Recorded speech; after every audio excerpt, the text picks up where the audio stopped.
Thank you for joining us on Letting Go with Aloha. Today, we have someone who is near to my heart. I've met her through the PQ program, Positive Intelligence. Coach Charley is a dynamic transformational life coach. She's a motivational speaker. She blends over 3 decades of business experience. You have to get her book. She's an author of Stop Tolerating What You Can Change, which is what we'll be talking about today, in addition to a 30-day journal. And she inspires others to change and grow. She's also the co-host of the Reset Conference, and her mission, empowering others to embrace a meaningful transformation. So let's welcome Coach Charley. Hello, and thank you for having me, Karen. I am so very excited to be here today. So am I. And let's just start with the hardest question I think a lot of us have is, how do we stop tolerating what you can change? Because I think a lot of us feel like it's not that bad. I will Mm, change one day, but right now I can tolerate it. What yeah. advice do you have? What advice do I have? Tolerating, the word tolerating in itself is not that pleasant. It's almost if you're forced to do something that you really don't want to do. And so what I would say, the first step is awareness. You and I, we've talked about this a lot. Mhm. Being aware of yourself, being aware of your needs, being aware that you want to pour something more into yourself. You want something better for you. So if you are tolerating something that you can change, just by the pure words of it, who really wants to do that?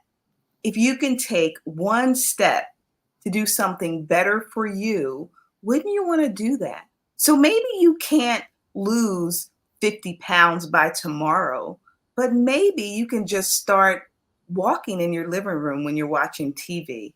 Maybe that walk turns into a walk outside for 20 minutes. Then maybe one day you're walking outside every day for 30 minutes. It is about the small changes that we can make to be our better selves. Wow. You make it sound very easy, but I think it is just breaking it down to many steps. That's right. Because That's right. otherwise you think I can't do 20 minutes, right? Mhm. That's right. So how did you teach your children? I'm sure you're a mom of two, right? Mhm. Yes, I am. Yes, I How am. do you, because this is a really good mom, as a mom to teach your kids this, it's very Mhm. empowering. Yeah. Well, let me just share this with you. And I share the story about walking because that's part of my journey. I remember some years ago, I wanted to lose weight. And really, it was my daughter who was like, Mom, I don't want you to die. I want you to live. And I thought, oh my goodness. And it was about taking that first step and and that she was open enough to have the conversation. Well, I was open enough for her to have that conversation with me. Mhm. And I started by not driving to work anymore, start taking the train and then walking. And walking became a part of my life. And whether or not my weight goes up or down a little bit, I still maintain a healthy walking habit.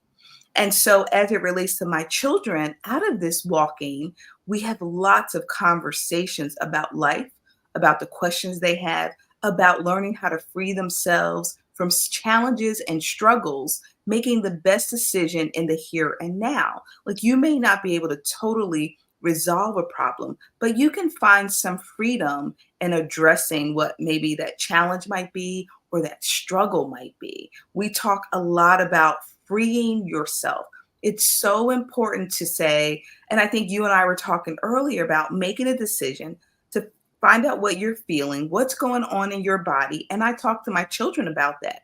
And once you can determine like something doesn't feel right, then you can make the step. What can I do to free myself in this moment so that my body feels good, so that my mind is free?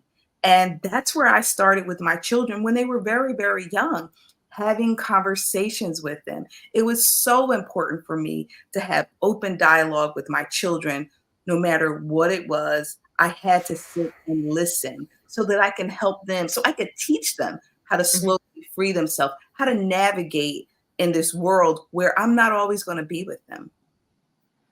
Wow, that is empowering. So, how do you handle, like all parents, when you don't Mhm. really agree with the decisions, right? The behaviors maybe their children have, and Yeah. you don't want to judge, but how do you navigate that? Because I think that's challenging for parents, right? We want to say, wait a minute, you're going down the wrong path. Yeah. So, it is about the conversation. It depends on what the situation is, making them aware and having them talk through what's going on. So, I don't believe there is this cookie cutter Hmm. answer, right? Because all situations are different. However, what I do believe is the same is, like I said earlier, having those conversations and then allowing your children to kind of, because you know how we solve our problems when we speak them out loud. I think Hmm. when you're able to speak them out loud, when you're able to ask them questions, so what about this? And you just listen, like one question, and letting them just kind of go at it, talk about the situation. And then maybe down the line, there's another little gentle question. Well, how did that make you feel? What did you do next? Wow, how can I support you? And I think that's how we're able to kind of break down what's really going on and then help. Because there's not one good answer. It is a series of questions, it is a series of conversation, and then we can slowly break down what is really going on. How can I help you? That, That's powerful, right? How can I support you? yeah, I just saw something like that. They said, what can parents do when someone's going off to college? And they asked their daughter, I just need you to support me. How can I support you? that's right. And she said, maybe you can send me a motivational text, maybe because what we consider support may not be received, right? As Absolutely. support. Absolutely. So have your what do you find with your children? Like, how do they feel supported? I keep hating to beat this, but through conversations. And I'll Yes. give you an example. I mean, talking to your children, once you teach them and you model that communicating with them is back and forth and they're not Mhm. judged about it, they will come to you. And when your Yeah. children come to you, you have to be prepared that they are coming to you and they don't want to be judged. They want to be listened to. And then if they ask you for your help or you say, how can I help? Then you give them advice, but still allowing them to choose, to make a decision, asking, what is it that I said that do you find helpful? Is there Mhm. any? And if not, let's talk about it a little bit more. And so for my son, he was going away to college. He's great in academics. He was an athlete and he struggled with wanting to be a college student, wanting to be an athlete. And I think out of the conversations that we had, he was free to make the best decision for himself. Not a decision that I wanted, but a decision for himself. Because what I always teach my children is this: I'm teaching you to grow up to be an adult. Mhm. I'm not raising you to continue to be a child forever. Every phase of your life are building blocks for you to be the best adult that you can be. And that's how I've approached my children, my parenting, my coaching. I try not to coach my children, but I coach my children. And they sow seed into me as well. And so it's wonderful because when you sow into your children in that way, sometimes you won't there'll be a time where you do realize that they're sowing back into you what you've sown into them. So true, and then they become our best coaches, right? Because Oh, they wow. teach us so much. Sometimes it's Absolutely. patience, sometimes it's learning not to judge because we think Absolutely. we know better. Well, Absolutely. let's continue this conversation after this brief break, and Charlie will let us know, like, how does she empower others and how did that become her mission? Stay tuned.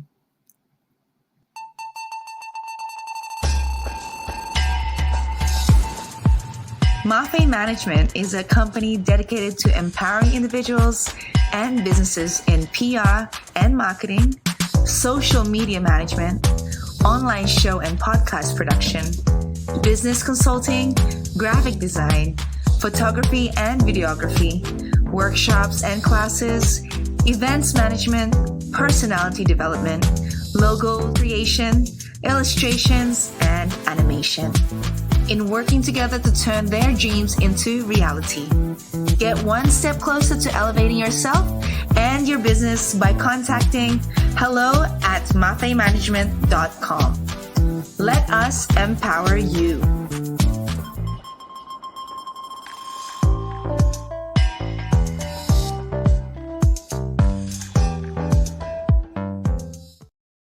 Speaking of empowering, how did you decide to pursue this mission? And what does empowering others mean to you? Oh my goodness, what a great question. What does empowering others mean to me? In life, I always wanted to be a better person. I wanted to be able to give back.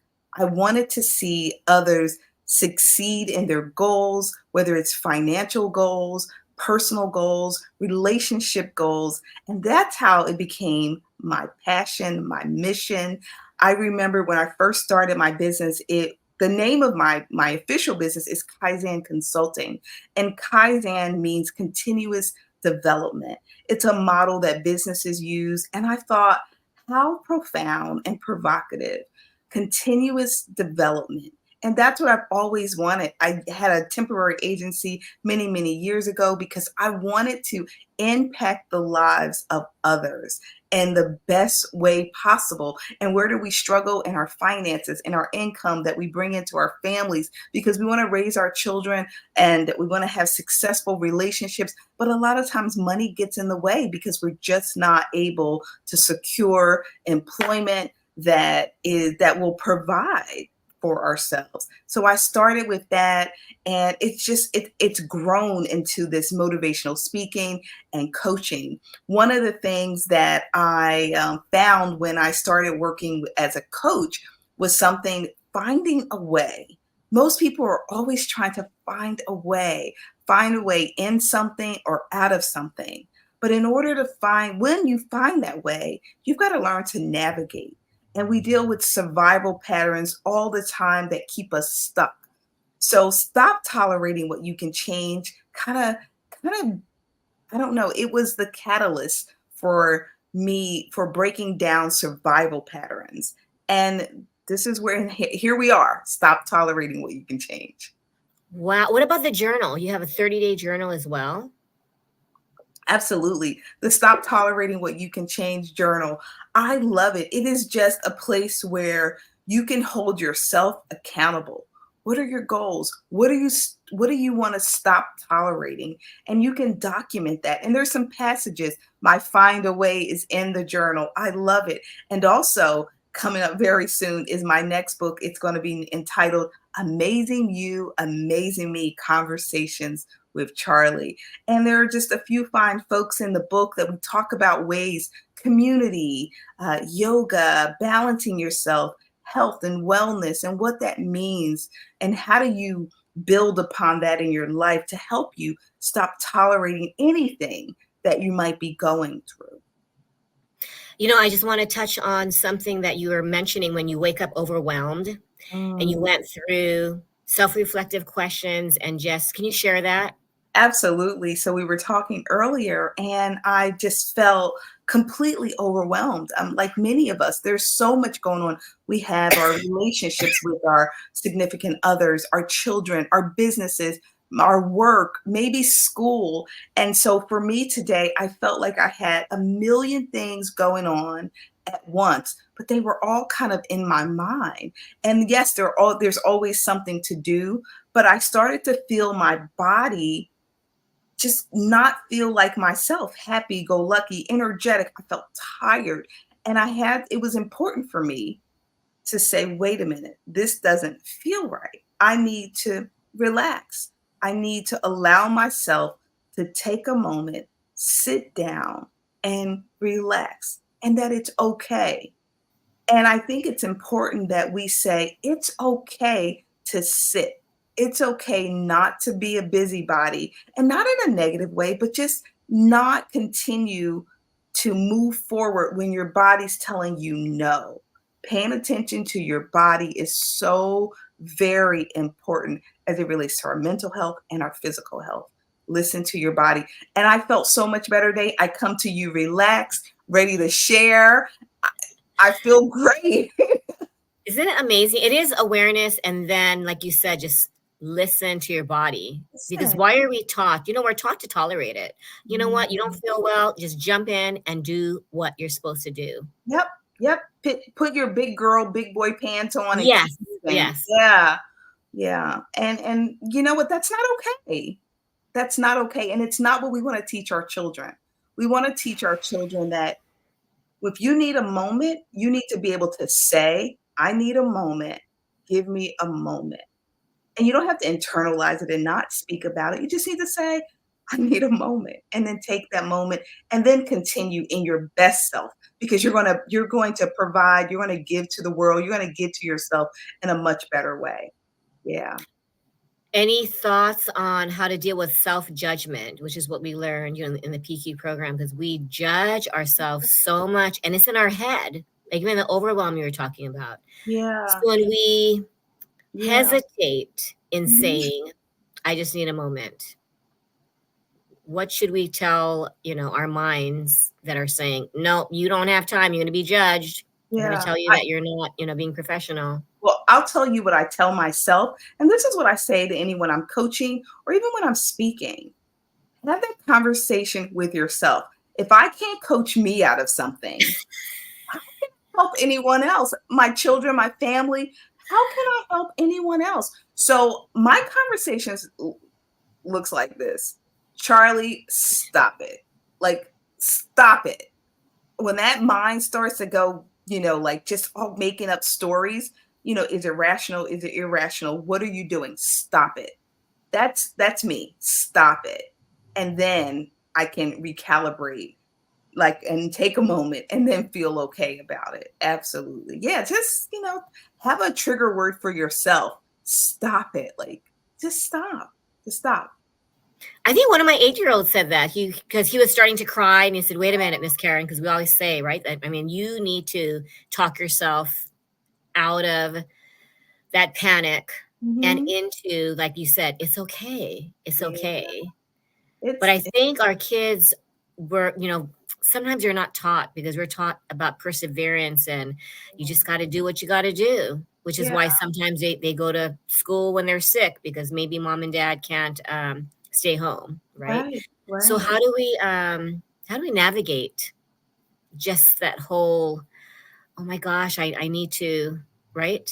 I need to do this, when maybe, like, suppose like when my dad had his services, my mom said, she had Alzheimer's, by the way.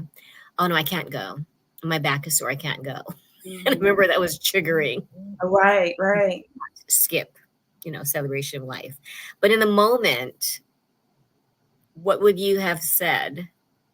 I think I lost it. Now, it's funny. I'm sure, because you're very close to the situation. And you said a word that I think is so important: triggering. One of the things that I think is so important when someone is going through something very emotional, sometimes it might be just easy to say, what's triggering you in the moment? What are you really feeling? It's that conversation. It's that question. I'm here for you. I know you're feeling something. What is it? And and we talked about it earlier, when you have an opportunity to say it out loud, there's something freeing about it, because the other person is saying, I'm here for you. What's going on? What's triggering you in the moment?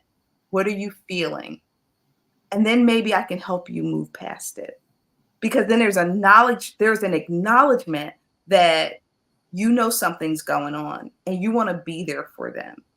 And then you can walk through it step by step together. But also, if the decision, and I don't know what that decision was, depending on the situation, maybe it's not that person doesn't go. I don't know. But being okay and allowing the other person to be freed in the moment to make the decision that is best for them, not about anybody else. Because when your body, and I talked about it earlier, when you're feeling overwhelmed, when you're feeling stressed, when your body goes into fear, your survival kicks in. Right. I can't go because I'm going to break down so Mm-hmm. bad that I can't control myself. And I don't want that in public. Or we don't know why that Mm-hmm. happened. But I think, being able to say what's going on, what are you feeling, what's triggering you, how can I help you in these moments get through? And also, whatever you decide, I am here for you now and Mm-hmm. after. That's what's Ooh, I'm here for you now and after. I love that. yeah. Yeah. But I think I think I must have just had a conversation, and with distraction, before you know it, she's changed, she goes. And I think I love what you just said though. Release control. Yeah. And I think the judgment of, oh my gosh, why isn't your mom here? Or what, it's that conversation that we have that we feel judged. So Yes. really important to accept, release control, and be okay with what the other person decides. Because I think that's often the case, right? The child embarrasses the mom because of whatever it is, the grades, the behavior, Yeah. right? And then we feel judged. Yes. Yes. Wow. Because what's most important? What is most important? Your relationship with Yes. yourself and then those that you love. Right? That's what's Yep, most that's it. important. And so if you make your child or parent or husband or anyone do something that's uncomfortable for them, and I'm not saying that sometimes we have to do uncomfortable things to get past. That's a whole different conversation. Yeah. But if you approach it with love and empathy, and I care about you, I care about us, everything else will happen the way it's supposed to. The person will come or they'll say, I really can't. And you'll say, I understand. Yeah. I'll be here for you, when whatever it is. But I think it is that kind of relationships are so important. We take it for granted. Our children, our significant others, our parents, and then we make them do things that they don't want to do. And that's not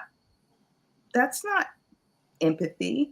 That's not Mm-hmm. the kind of relationship that we want to have. We want to be as close to them as we want to make other people think it's okay. Like that's not okay. It's not okay. We don't have to just breaking that mold of being judged. Like what's important, what's good for me, what's good for my family. And that's what's important. Wow. That needed to be said. I think that's going to touch a lot of parents, just even if you're not a parent, because I think a lot of times we do feel that we need to fill in the blank because it'll look bad.